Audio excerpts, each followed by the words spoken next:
Wow. It's really incredible to see just how fast AI is moving these days. Yeah, it can definitely feel like a lot to keep up with. Like, especially with image generation and those large language models. Yeah.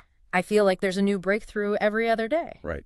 So this week, you sent me a bunch of really interesting articles, and we're going to break down some of the most important developments. Right. So you can understand what's going on without getting lost in all the technical stuff.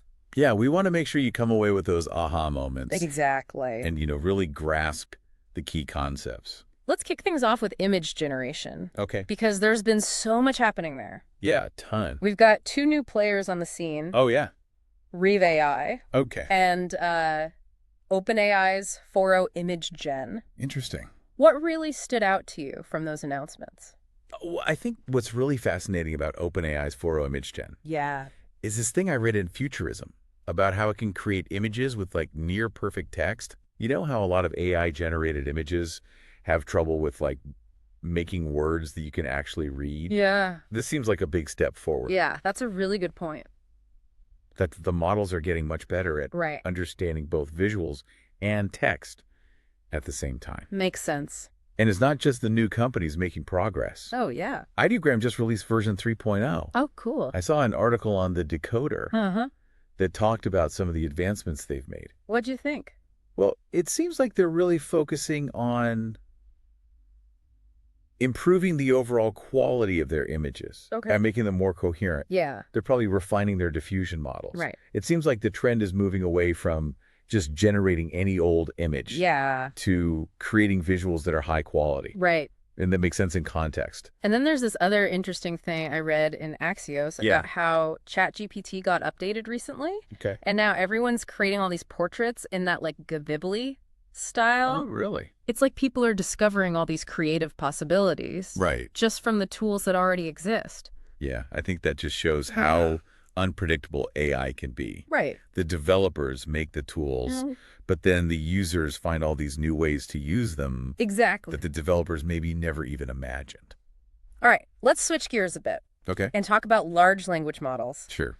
Google just announced Gemini 2.5. Oh, yeah, I saw that. Sounds like a pretty big deal. Definitely a major step forward for them. I was reading on their blog, they're talking about improved reasoning, fewer errors, and better ability to handle all kinds of different information. Interesting. When they say improved reasoning, I guess that means like if you're using these models to summarize a complicated document, Gemini 2.5 might be better at figuring out the main arguments. Makes sense. And the nuances. Yeah. Instead of just picking out keywords. I see. Now let's move on to hardware. All right. The Decoder had an article about Apple. No. They're apparently looking into putting AI cameras in Apple Watches and AirPods. Yeah. That's pretty wild. It's a pretty interesting idea for the future of wearable tech. Yeah, imagine like getting information based on what you're seeing delivered right to your wrist or your ear. Yeah. It really makes you think about how we'll interact with technology. Absolutely. In the years to come. Now, I know some of you listening are probably curious about some of the fundamental AI concepts. Makes sense. If you want to learn more about stuff like the Model Context Protocol or generative adversarial networks. We've got some great resources on the AI Navigator site that explain those in more detail. Really helpful stuff. Understanding these core principles can help you appreciate why these new advancements are so significant. Yeah, it's like if you want to understand complex engineering, you need to know the basics of physics first. Exactly. So it's kind of like that. And speaking of new tools, there's Revier.org. They offer high-quality image generation with tons of options for customizing the style. Interesting. And for those of you with kids, there's summercamps.com/chat.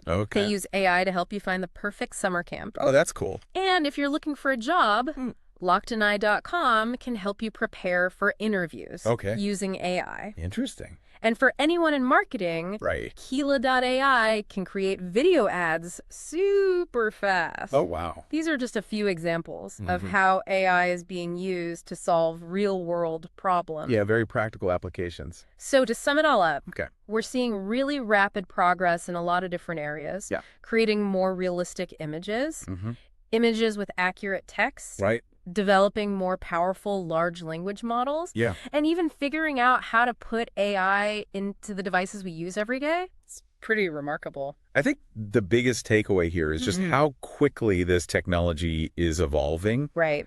And how much more accessible it's becoming. Yeah. It's kind of crazy to think about how these advancements might change our daily lives in ways we can't even imagine yet. Absolutely. It's a really exciting time. Yeah, it really is. And we're glad you're joining us on this journey. Definitely. To keep up with all the latest developments, make sure to subscribe to the AI Navigator on your favorite podcast platform. Great idea. And if you want to learn more about any of the topics we discussed today, be sure to check out the AI Navigator site. Yeah, tons of great resources there. Thanks for listening. See you next time.